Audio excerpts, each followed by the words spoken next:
पूरे देश में आज़ादी का जश्न मनाया जा रहा है। स्वतंत्रता दिवस पर जगह जगह कई तरह के कार्यक्रम हो रहे हैं। ऐसे में हर जगह आज़ादी की बातें हो रही हैं, स्वतंत्रता संग्राम सेनानियों को लेकर के बातें हो रही हैं।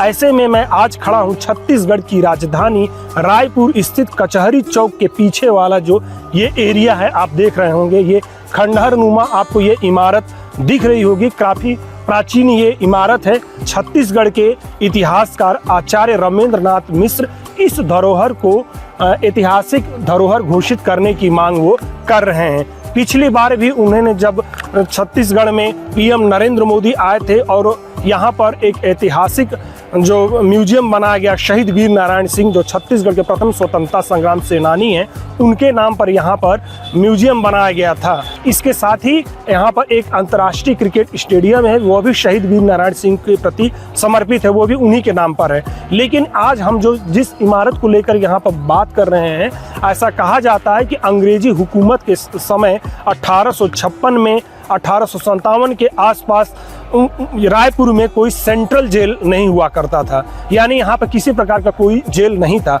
आज के मौजूदा दृश्य की बात करें तो आज जो है रायपुर में एक सेंट्रल जेल है, लेकिन जब अंग्रेजी हुकूमत थी उस समय कोई सेंट्रल जेल नहीं था। तो उस दौरान जो छत्तीसगढ़ के शहीद वीर नारायण सिंह थे, प्रथम स्वतंत्रता संग्राम सेनानी शहीद वीर नारायण सिंह थे, तो उन्हें अंग्रेज जो है यहीं पर ला करके उन्हें बंदी बना करके इसी इमारत में शहीद वीर नारायण सिंह को बंदी बनाकर रखा गया था। और इसी इमारत में उन्हें तमाम प्रकार की अंग्रेज अधिकारी यातनाएं देते थे, उन्हें प्रताड़ित करते थे, उन्हें बुरी तरह से शारीरिक यातनाएं दी जाती थी। तो इसी जो आप ये खंडहर नुमा जो देख रहे हैं, आप ये जो इमारत देख रहे हैं, काफ़ी प्राचीन इमारत है। ये अंग्रेजी हुकूमत के समय का इमारत है। इसी में शहीद वीर नारायण सिंह को कैद करके रखा गया था। इतिहासकार रमेंद्रनाथ मिश्र ने बताया कि शहीद वीर नारायण सिंह को इसी इमारत में कैद करके रखा गया था। तो उन्हें भी जो अंग्रेज अधिकारी थे, कर्मचारी थे, उन्होंने उनको यहाँ से छोड़ दिया था। लेकिन जब अंग्रेज सरकार यहाँ पर किसानों पर और गरीबों पर अत्याचार करने लगी, तो क्योंकि जो किसान और गरीब थे वे जो है शहीद वीर नारायण सिंह को अपना क्रांतिकारी मानते थे और उनके बताए नक्शे पर चलते थे, तो अंग्रेजों ने उन गरीबों के घर जला दिए, उनके यातनाएं भी देने लगे। तो अंततः जो है शहीद वीर नारायण सिंह गरीबों के जीवन को बचाने के लिए उनको किसी प्रकार से उन्हें यातनाएं न दें अंग्रेज सरकार, तो उन्होंने स्वयं आकर अंग्रेजों के सामने सरेंडर कर दिया। और बाद में बताया जाता है कि इसी इमारत में शहीद वीर नारायण सिंह को रखा गया था कैद करके, और फिर इसी के आसपास कहीं एरिया में उन्हें फांसी दे दी गई थी।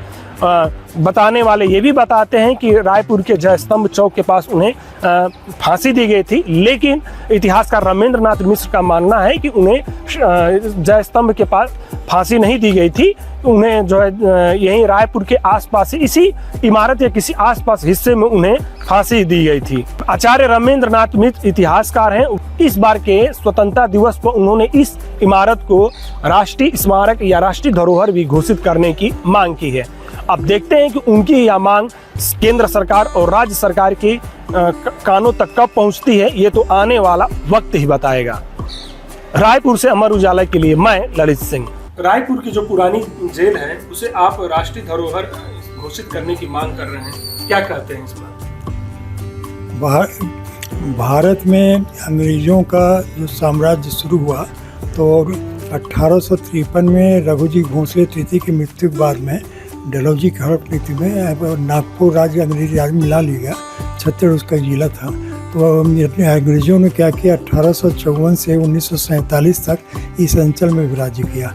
उन्होंने रायपुर का जो कलचुरी कालीन किला था बुढ़ार तालाब के से लगा हुआ, उसके पत्थरों को निकाल करके बैलगाड़ी से ढुलवा करके 5 भवन बनवाए थे, और जिनमें से प्रशासनिक दृष्टि से एक भवन बना था जो उस समय जेल के रूप में 1856-57 में उसको उपयोग किया गया था।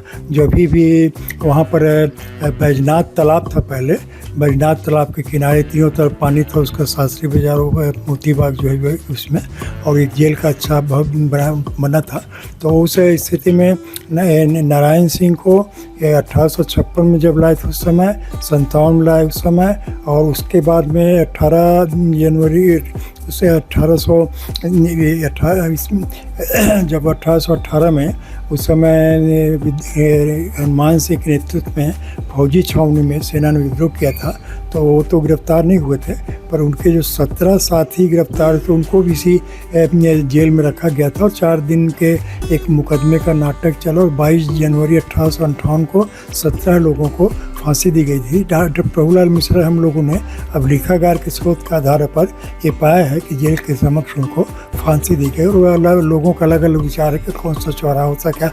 उस समय पूरा इलाका खुला था, क्योंकि पूरा भवन जो है 5 बने थे, तहसील भवन, कलेक्ट्रेट, जज का जज सभी, और ये भी बाद में बना बाकी सब भवन। तो इस स्थिति में हम देखते हैं कि क्रांतिवीर नारायण सिंह को 10 दिसंबर 1857 को सुबह फांसी दी गई थी। और 9 तारीख का पत्र मेरे पास है, उस पत्र में हैंग्ड शब्द है, तो स्पष्ट हो गया कि उनको तोप से नहीं उड़ाया गया था, बल्कि उनको फांसी दी गई थी। तोप वाली बात जो है वो प्रोफेसर JR कामरे जो मंसूरी साहब हम लोगों ने पूरे डाक टिकट की सामग्री भेजी थी, पर उन लोगों ने चित्र को हम लोगों का अवलोकित नहीं कराया था, इसलिए उसमें चित्र गलत छप गया था। हमने प्रधानमंत्री को पत्र लिख करके उसको एक अन्य चित्र निकालने का है नारायण सिंह का। तो यहाँ पर प्रधानमंत्री को लिखा था राजीव गांधी थे समय, तो और प्रोफेसर JR कामरे हम लोगों ने पूरा मैटर तैयार किया था। तो इस प्रकार से हम देखते हैं कि उसके बाद जब टिकट में बदलाव नहीं हुआ, नहीं हुआ था स्थिति, मतलब मैटर हम लोगों को जो भेजा तो वही है, पर उसमें ना इतिहास विभाग का उल्लेख है, ना यूनिवर्सिटी का हाँ तो ना उसमें एक कह लीजिए कि कहीं दूसरे प्रांत के किसान को पगड़ी बांधे वो दिखा दिया गया है। तो उसके लिए हमने पत्र लिखा था और जब ये पहल की थी कि दूसरा चित्र निकाला जाए वीर नारायण सिंह के गाँव का, घर का, कुर्रू पाट का, पहाड़ी का, जो भी एक प्राकृतिक उसमें, तो ये पहल उसमें की थी।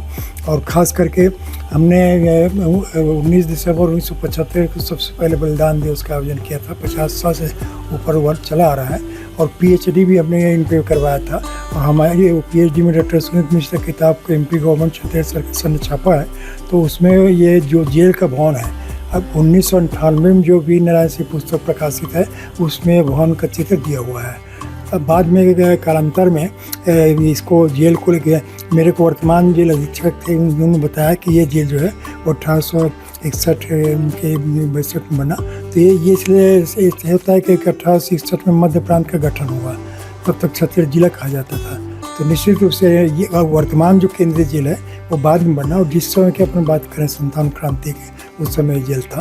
तो हमने शासन से, प्रांतीय शासन से आभार ये किया कि इसको एक ऐतिहासिक स्मारक के रूप में घोषित किया जाए, क्योंकि इसी जेल से 1857 की क्रांति में 18 लोगों को गिरफ्तार करके रखा गया था, नारायण सिंह के और उसके बाद के 17 लोगों को। तो उनकी शहादत हुई थी।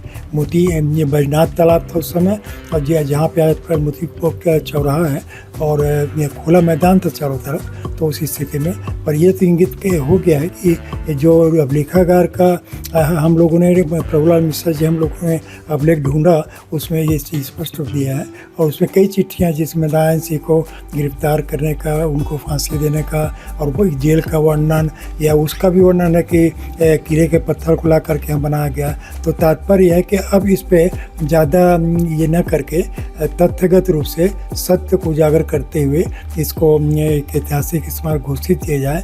रायपुर में जो 10 एकड़ में वीर नारायण सिंह संग्रहालय बना है, सौभाग्य से सलाहकार समिति का अध्यक्ष में हूँ। तो माननीय प्रधानमंत्री श्री नरेंद्र मोदी जी रायपुर आए थे, तो हमने पहल की थी कि ऐतिहासिक स्मारक के रूप में इस जेल को घोषित कर दिया जाए। अब यद्यपि ऑफिस शाही के कारण से वो ढूंढ नहीं पाए कि जेल कहाँ था, क्या था, अलग बात है, पर यह 1998 में प्रकाशित हो चुका था कि रायपुर का जेल यहाँ पर था।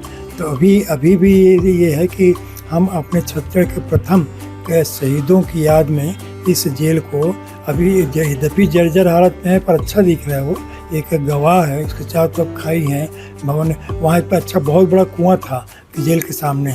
कुआं को तुम लोगों ने अभी पाट दिया है, और जेल खंडहर गया सही कह लीजिए, तो उस स्थिति में उसको बचाया जा सकता है और थोड़ा उसका संरक्षण और संवर्धन करके आने वाली पीढ़ी को अवगत कराया जा सकता है कि 1857 की क्रांति में यह रायपुर का जेल था, जहाँ पे क्रांतिकारी शहीद लोगों को बंदी बना के रखा गया था और 22 जनवरी तक के 18 लोगों को इसके सम्मुख फांसी दे दी गई थी।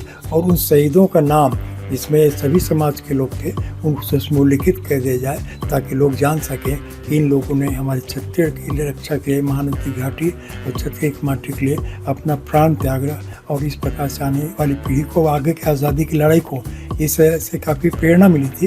तो मैं इस अवसर पर क्रांतिवीर नारायण सिंह और उनके अनुयायी जो आगे चल के 17 लोग शहीद हुए थे, उन सबको पुण्य स्मरण करते हुए नमन करता हूँ।